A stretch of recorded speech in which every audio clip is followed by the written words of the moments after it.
بسم الله الرحمن الرحيم. الحمد لله رب العالمين، وأشهد أن لا إله إلا الله وحده لا شريك له، وأشهد أن محمدا عبده ورسوله صلى الله وسلم عليه وعلى آله وصحبه أجمعين. أما بعد، فعن العباس بن عبد المطلب رضي الله عنه أنه سمع رسول الله صلى الله عليه وسلم يقول: ذاق طعم الإيمان من رضي بالله ربا وبالإسلام دينا وبمحمد صلى الله عليه وسلم رسولا. رواه مسلم. وعن أبي سعيد الخدري رضي الله عنه أن النبي صلى الله عليه وسلم قال له: يا أبا سعيد، من رضي بالله ربا وبالإسلام دينا وبمحمد صلى الله عليه وسلم نبيا وجبت له الجنة. قال: فقلت: أعدها علي يا رسول الله، ففعل. رواه مسلم. وعن سعد بن أبي وقاص رضي الله عنه قال: قال رسول الله صلى الله عليه وسلم: من قال حين يسمع المؤذن: أشهد أن لا إله إلا الله وحده لا شريك له وأن محمدا عبده ورسوله، رضيت بالله ربا وبمحمد صلى الله عليه وسلم رسولا وبالإسلام دينا، غفر له ذنبه. رواه مسلم. وعن ثوبان رضي الله عنه خادم رسول الله صلى الله عليه وسلم قال: قال رسول الله صلى الله عليه وسلم: من قال حين يصبح وحين يمسي 3 مرات: رضيت بالله ربا وبالإسلام دينا وبمحمد صلى الله عليه وسلم نبيا، كان حقا على الله أن يرضيه يوم القيامة. رواه أبو داود. الرضا عمل من أعمال القلوب الجليلة، وهو من جملة منازل السالكين، ومن أعظم ما يتقرب به إلى الله سبحانه. مدح الله أهله وأثنى عليهم وندبهم إليه ورغبهم فيه، ورتب عليه الأجور العظيمة والثواب الجزيل. وهذه الأحاديث عليها مدار مقامات الدين وإليها ينتهي، وقد تضمنت الرضا بربوبيته سبحانه وألوهيته، والرضا برسوله والانقياد له، والرضا بدينه والتسليم له.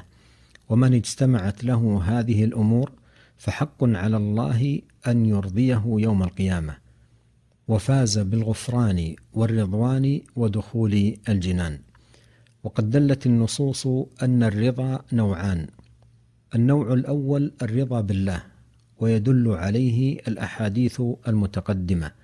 وقد تضمنت هذه الأحاديث أمورا 4: الرضا بالربوبية، والرضا بالألوهية، والرضا برسوله والانقياد له، والرضا بدينه والتسليم له. قال ابن القيم رحمه الله: ومن اجتمعت له هذه 4 فهو الصديق حقا. وهي سهلة بالدعوى واللسان، وهي من أصعب الأمور عند الحقيقة والامتحان، ولا سيما إذا جاء ما يخالف هوى النفس ومرادها من ذلك. تبين أن الرضا كان لسانه به ناطقا، فهو على لسانه لا على حاله.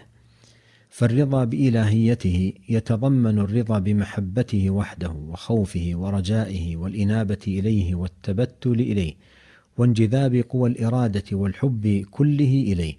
فعلى الراضي فعل الراضي بمحبوبه كل الرضا، وذلك يتضمن عبادته والإخلاص له. والرضا بربوبيته يتضمن الرضا بتدبيره لعباده، ويتضمن إفراده بالتوكل عليه والاستعانة به والثقة به والاعتماد عليه، وأن يكون راضيا بكل ما يفعل به.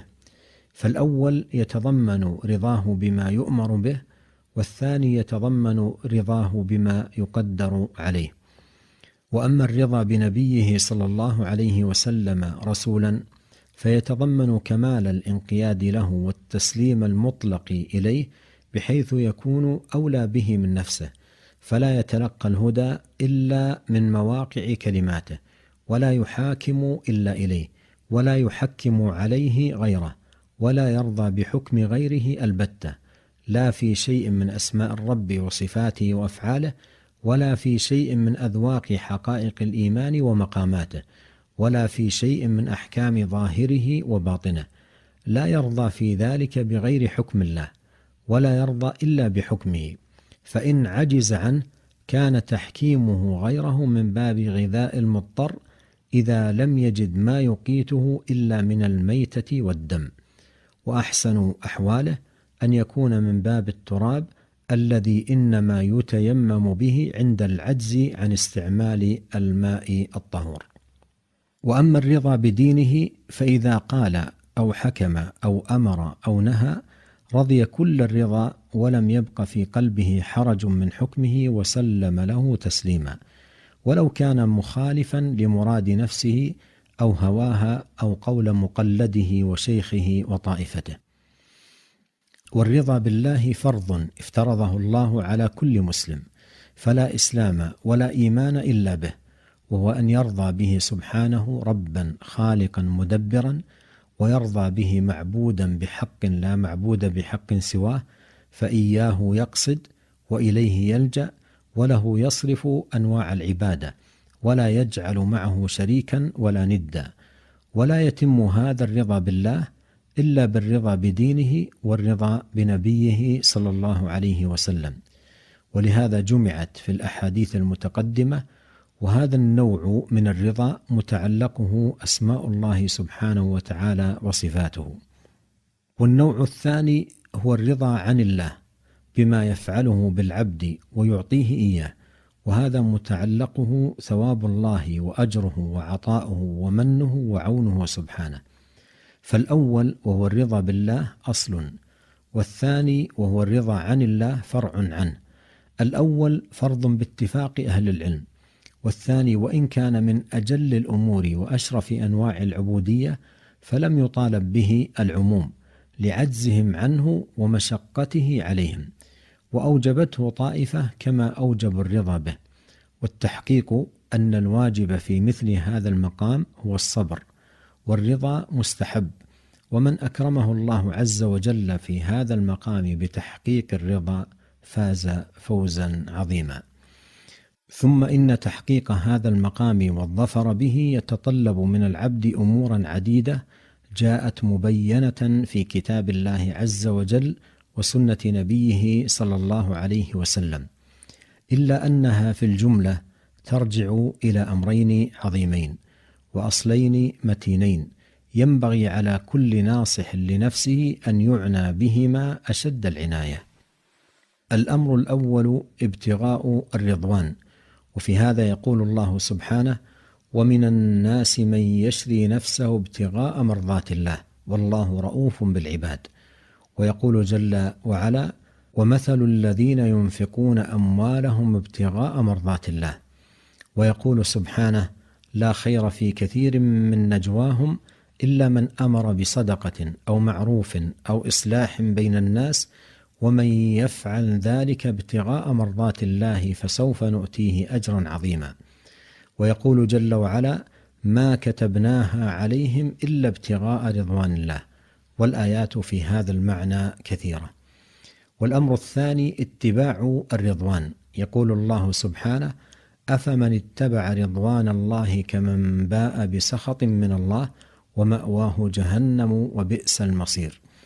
ويقول سبحانه: الذين قال لهم الناس إن الناس قد جمعوا لكم فاخشوهم فزادهم إيمانا وقالوا حسبنا الله ونعم الوكيل فانقلبوا بنعمة من الله وفضل لم يمسسهم سوء واتبعوا رضوان الله والله ذو فضل عظيم. فتحصل لنا مما سبق في نيل هذا المقام وتحصيله أن يجمع العبد لنفسه بين هذين الأمرين العظيمين والأصلين المتينين. الأول ابتغاء الرضوان، ومعنى ابتغاء الرضوان الإخلاص في العمل وحسن التوجه للرب سبحانه ذي الجلال والكمال، بحيث يكون العامل مخلصا في عمله يرجو به ثواب الله والدار الآخرة، لا يبتغي شيئا في أي عمل يقدمه إلا نيل الرضوان، ولن يكون في صالح عمل العبد إلا ما قصد به العبد وجه الله. أما الأعمال التي قامت على الرياء مثلا والسمعة وحب الشهرة وحب الظهور وحب علو الصيت وحب الذكر إلى غير ذلك من الأغراض، فكلها لا تقرب العبد من رضوان الله، وإنما الذي يقرب العبد من الرضوان ما ابتغى به من عمله رضوان الله، وما سوى ذلك فإن الله لا يقبله منه وإن عظم العمل وكبر. ولهذا قال الله تبارك وتعالى في الحديث القدسي: أنا أغنى الشركاء عن الشرك، من عمل عملا أشرك فيه معي غيري تركته وشركه. الثاني اتباع الرضوان، بأن يحرص العامل على الأعمال التي جاء بها النبي الكريم صلى الله عليه وسلم، فإن رضوان الله لا ينال إلا بلزوم دينه الذي رضيه لعباده وبعث به رسوله صلى الله عليه وسلم. قال الله جل وعلا: اليوم أكملت لكم دينكم وأتممت عليكم نعمتي ورضيت لكم الإسلام دينا. فهذا الدين الذي رضيه سبحانه لعباده هو الذي يتبع لينال باتباعه رضوان الله سبحانه. وعليه فهذه الآيات يراد بها هذا المعنى، أن يلزم المسلم الأعمال التي رضيها الله وبعث بها رسوله صلى الله عليه وسلم. ولهذا نقل شيخ الإسلام ابن تيمية رحمه الله في بعض كتبه عن بعض أهل العلم أنه قال: من أراد أن يبلغ محل الرضا فليلزم ما جعل الله رضاه فيه. ثم قال رحمه الله: هذا الكلام في غاية الحسن، فإنه من لزم ما يرضي الله من امتثال أوامره واجتناب نواهيه، لا سيما إذا قام بواجبها ومستحبها، فإن الله يرضى عنه. فمن أراد لنفسه محل الرضوان يوم يلقى الله فلن يجد ذلك إلا باتباع النبي الكريم صلى الله عليه وسلم ولزوم نهجه القويم. فبهذين الأصلين، ابتغاء الرضوان واتباع الرضوان، يفوز العبد برضا الله وعظيم موعوده. وجميع الآيات التي وردت في هذا المعنى كلها ترجع إلى هذين الأصلين المتينين. وفيهما يقول الفضيل ابن عياض رحمه الله في تفسيره لقوله تعالى: ليبلوكم أيكم أحسن عملا، قال: أخلصه وأصوبه. قيل: يا أبا علي، وما أخلصه وأصوبه؟ قال: إن العمل إذا كان خالصا ولم يكن صوابا لم يقبل، وإذا كان صوابا ولم يكن خالصا لم يقبل، حتى يكون خالصا صوابا. والخالص ما كان لله، والصواب ما كان على السنة. وقد جمع بين هذين الأصلين في آيات، منها الآية التي ختمت بها سورة الكهف، وهي قوله سبحانه وتعالى: فمن كان يرجو لقاء ربه فليعمل عملا صالحا، وهذا اتباع الرضوان، ولا يشرك بعبادة ربه أحدا، وهذا ابتغاء الرضوان بإخلاص العمل لله جل وعلا. وعلى المؤمن في هذا المقام العظيم أن يكون مسارعا للخيرات، لا أن يكون متقاعسا متوانيا مفرطا مضيعا مسوفا. وليكن رائده في هذا الباب وقدوته فيه أنبياء الله ورسله عليهم صلوات الله وسلامه. ومن الأمثلة العظيمة في ذلك قول الله سبحانه عن نبيه موسى عليه السلام: وعجلت إليك ربي لترضى. ويستفاد من هذه الآية أن الأصل أن يسارع العبد في نيل مرضاة الله، لا أن يسوف أو أن يؤخر.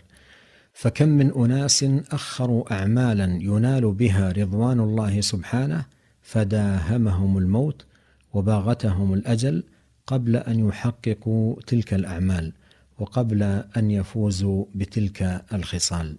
فالواجب على العبد أن يكون ساعيا في الرضوان مسارعا إلى نيله، جادا ومجتهدا في تحصيله، وأن يكون دأبه دائما وأبدا التماس الرضوان، ليكون ممن قال الله فيهم: والمؤمنون والمؤمنات بعضهم أولياء بعض يأمرون بالمعروف وينهون عن المنكر ويقيمون الصلاة ويؤتون الزكاة ويطيعون الله ورسوله أولئك سيرحمهم الله إن الله عزيز حكيم. وعد الله المؤمنين والمؤمنات جنات تجري من تحتها الأنهار خالدين فيها ومساكن طيبة في جنات عدن ورضوان من الله أكبر ذلك هو الفوز العظيم. جعلنا الله أجمعين منهم بمنه وكرمه ووفقنا لكل خير، وصلى الله وسلم على عبده ورسوله نبينا محمد وآله وصحبه أجمعين، والسلام عليكم ورحمة الله وبركاته.